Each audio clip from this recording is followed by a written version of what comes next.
This segment is sponsored by Adventist Health and the American Cancer Society.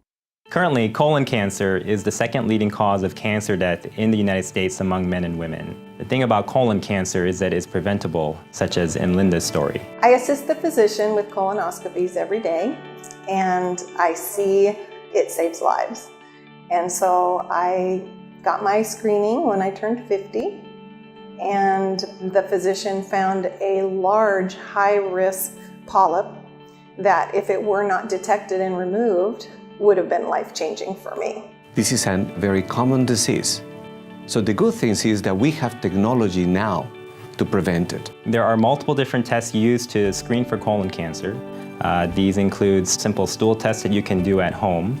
The gold standard test, however, is doing a colonoscopy. When patients come into the unit to have their colonoscopy, we relieve their fears. It's an easy procedure, it's painless, and there's no excuse.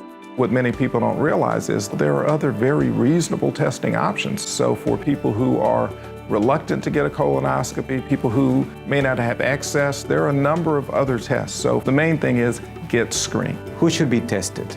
Anybody over the age of 50 to 75, and men and women equally, and also other populations that we know that it's been difficult to be tested. There are certain populations in Oregon and actually across the country that are less likely to get screened. Now, there are programs available to help people who have insurance issues.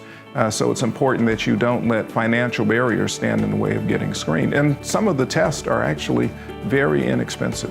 So one of the reasons colon cancer screening is so important is that it prevents cancer. You're able to find precancerous polyps before it becomes colon cancer. Even if we miss that prevention opportunity, however, we're more likely to find it in earlier stages. And when we find early stage cancer, it's much more treatable and beatable. So 90% survival with cancer. So colorectal cancer screening, there's no reason not to do it. Screening can save lives, but only if people get tested. Believe it or not, we currently in the state of Oregon, we're only screening 69% of the population. We can do better than that. And our aim is to achieve 80% by 2018. Our 80% goal it's going to be challenging, but it is achievable. And getting there will save thousands of lives. So please visit the website and you'll see all the information around 80 by 18 and the role that you can play. If you're putting off having your colon cancer screening, don't. Because I went in at 50 and got a colon cancer screening, I was able to avoid having cancer. And because of that, I get to be with my grandbabies today. For more information on the 80 by 2018 campaign, visit www.adventisthealth.org/80 by 2018.